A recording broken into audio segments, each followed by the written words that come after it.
Alright, I've been experimenting a bit more with the Canson Mi Teintes Velvet paper. Unfortunately, my video wasn't on without me realising when I was doing this, so I'll just explain what I've been doing. So, just on this piece, these are some things that I do with Pastelmat. So I just wanted to test and see how the Mi Teintes Velvet stood up to these sort of things that we do with Pastelmat, and I'm sure I'm not the only one. I sometimes use masking fluid, okay, to section off small areas. So I've just put a bit of masking fluid there and I'm waiting for it to dry, because to get it to work on Pastelmat, we get to see with the velvet, you need to put it on quite thick, okay. Now over here, this was a really eye-opener for me. I was using inks and watercolour. Okay, so I've sprayed my pastel velvet paper with water, and then I was using some inks up here. This has some gold ink, which is sort of taking forever to dry. I've probably got it on too thick. Let's just blob it off a bit. So that's the inks, and then down here's the watercolour. But the really interesting thing with this is let me move this one out this way and this one out the way a bit. This is Pastelmat here, right? So this has got watercolour on, but you can see it creates this edge. Pastelmat sucks the ink or the watercolour straight into it. So if you do drops on there, you can spray water, but it'll suck it in really quick, and it doesn't, you know how watercolour usually spreads really lightly over your watercolour paper?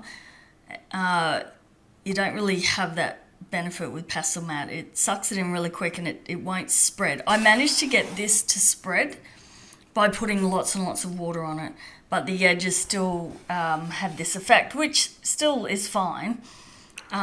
But the difference I've just found with, see the edges on here? They're just spreading. So if I put, let's put, I don't know, a bit more on here. They're sort of spreading how watercolour paper would make it spread, which gives it that beautiful watercolour effect where you can blend into each other really nicely. So I'm really liking that idea. So it's just a fun way to experiment having a watercolour background maybe, and then come over the top with pastel. But it definitely takes the watercolour a lot different to Pastelmat. So I'm yet to see, it is crinkling a lot. Okay, it's got quite a bit of water down, but that's about what I put on the Pastelmat, and it does wrinkle a little bit as well, but it usually comes back fairly flat. So we'll see how this turns out once it's dried. But I do like that. I like that the watercolour blends, whereas, like I said, Pastelmat, the watercolour doesn't blend, it soaks in. And then over here, I don't know if you can see it very well. This was a really detailed line art. So it's not a line art I would normally do, that detailed, but I wanted to do something really detailed to see how this went. So it's setting your line art. So if you have a detailed line art, you can set it into Pastelmat paper by just adding a brush of watercolour, a brush of water over the top. Okay, so just plain water and just go over the top like that, and then let it dry. And this isn't dry yet, but what it does on Pastelmat, I'm yet to see how this works yet. What it does on Pastelmat, it sets your line art into your paper, so you can rub all over it and not smudge your line art. It's a really great way to work if you have that really detailed line art.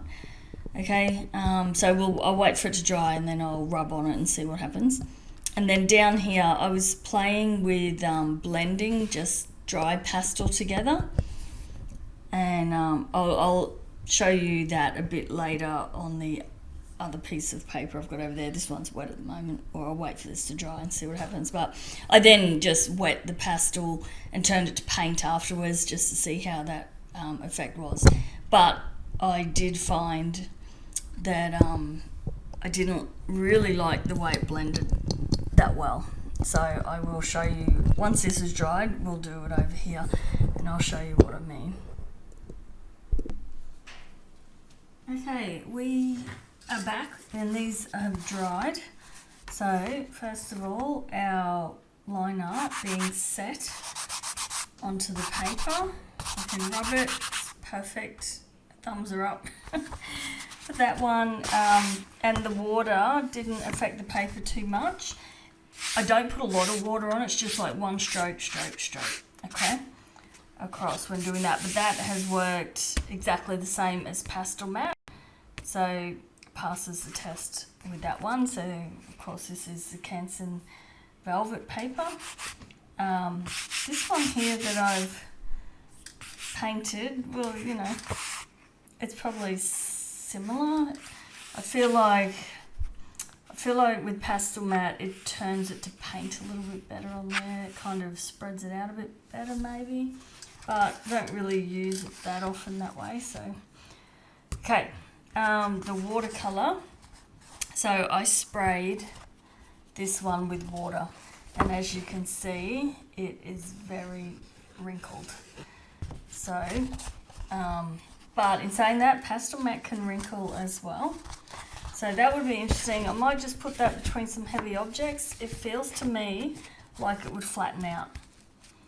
Okay, so I'll see how that goes. But this watercolor effect, it takes the watercolor beautifully, just like it would on a paper, I suppose. So it's a plus for the Canson for watercolor.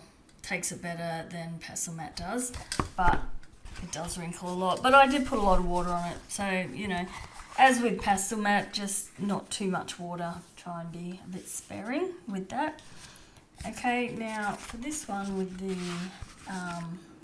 masking fluid, still hasn't really dried that well.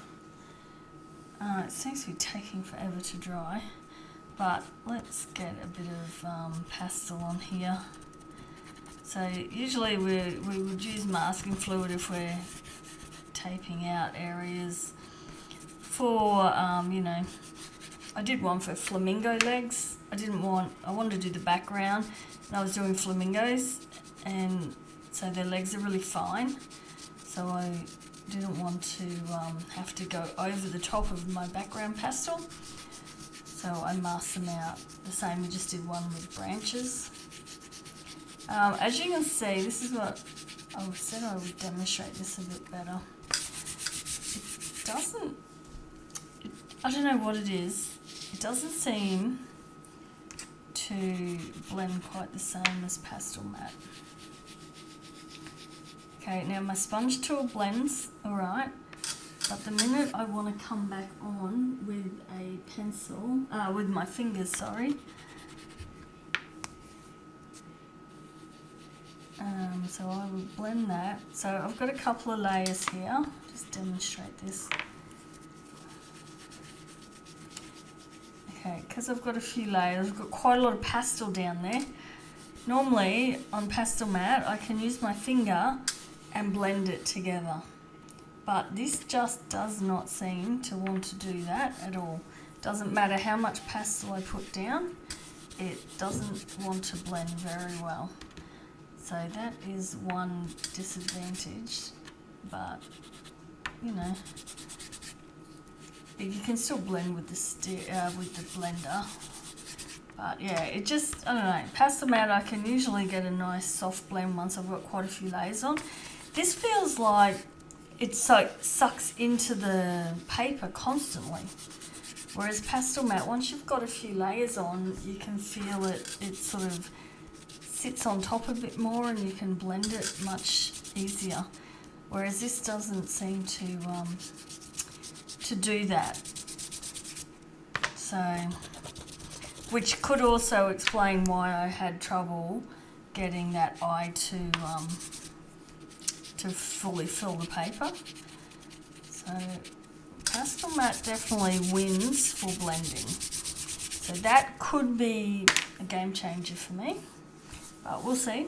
I want to do some bigger pictures in this paper first as well. Alright, so let's just pull off the masking fluid and see if it comes off the same. Yeah, that seems to be coming off okay.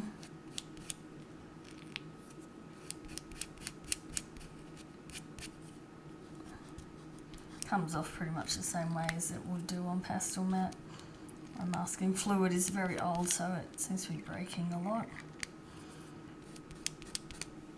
Okay, but you get the idea. So works fine with masking fluid, so that's another one for it.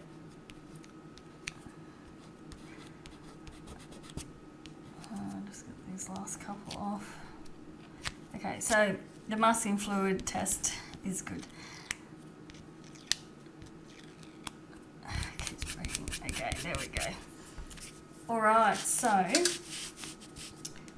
for these other tests, like I said, it's not all just about being able to do a drawing on there. There's other things I use Pastelmat for, which water is one of the main things that if it can take water, it really does compete with Pastelmat well in that regard, because there are some pastel papers that the minute you put water on, they just fall apart.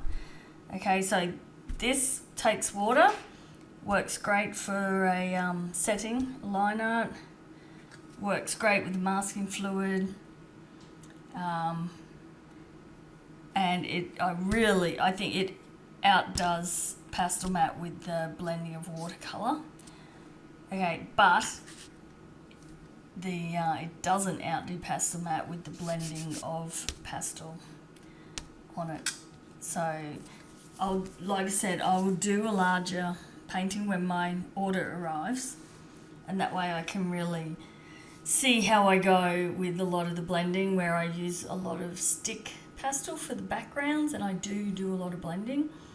So I'll see how I go with that, but maybe this could be good for smaller work. I'm not sure yet, but we'll see. But that's it's passed the water test, put it that way. So that was a big one a few people were asking me about. Okay, so I hope this has helped as well, and definitely give it a go. I think it's definitely worth getting some once you can get your hands on some and trialing it for yourself.